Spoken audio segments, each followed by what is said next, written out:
Geraldo Rivera is with us, NewsNation correspondent at large. Geraldo, it's good to see you. I think we can probably agree on a couple of things. Number one, not Trump's fault. Number two, that the media is making a much bigger deal out of this story because of Trump and RFK Jr. And number three, and to get your agreement, I'm going to play this clip, that RFK Jr. is handling it poorly. Here he is at the cabinet meeting. Take a listen. There have been 4 measles outbreaks this year. In this country last year, there were 16. So it's not unusual. We have measles outbreaks every year. When people are scared and there's a dead kid, nothing to see is never a good response.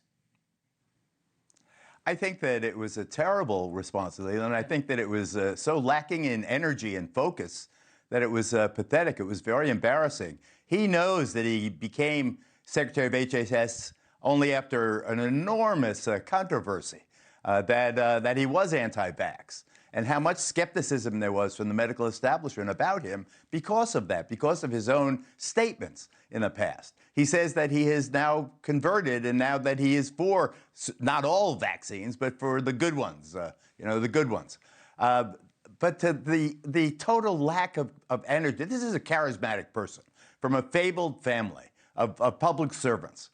This is a measles outbreak that scares the hell out of people, and it angers people. And with the whole vaccine skepticism and the debate, the re-debate over an issue that we thought was closed, about whether or not vaccine is causing autism and all the rest of it, all of this debate and Kennedy's position in it, his controversial position in it, this was the time when he could have said, I'm going to go to Texas, I'm going to hold that the surviving child, or I'll go to the Mennonite or the other communities there in West Texas. I'm going to embrace everybody. We're going to be in this together. We're going to talk about this is a good vaccine. You run towards the fire. You run towards the fire. A good vaccine.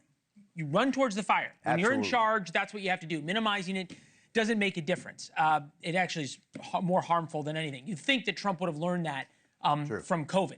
Right, and that game plan doesn't work when people are scared. It also doesn't work when you have the media working against you. Just a little bit from NBC, ABC, and CBS over the past couple of days. Take a listen. The measles outbreak in the U.S. turning deadly, a child becoming the first patient in a decade to die of measles in the U.S. Sending shockwaves through West Texas, especially among those like Ben Ham, whose 18-month-old foster daughter is immunocompromised. If she's around a cold, any type of sniffles, and she's not protected, she could be in the ICU. The arc of this, you have to pull back the microscope, the arc of this is not heading in the right direction. At some point, this is not even journalism. It's just fear-mongering, right? Well, yes, it is certainly fearful. Whether it's mongering or not, I think it's in the eye of the beholder. I believe that I'm 80, almost 82 years old. So the measles vaccine came in well after my childhood. When I was a kid, measles was a terrifying, if not a death sentence. It was a very, very serious disease. So as the vaccines were developed in the 60s and 70s and 80s, it was a huge sigh of relief, especially as I became a parent, that, kids get the vaccine, you don't have to worry about measles anymore. Measles has been eliminated in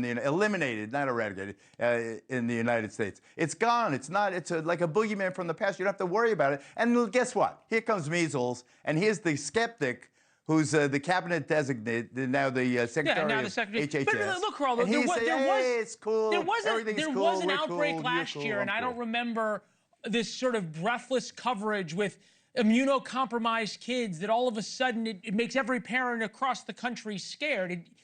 It's playing into this idea. And look, NBC even had this thing, and that we put the headline up earlier, right?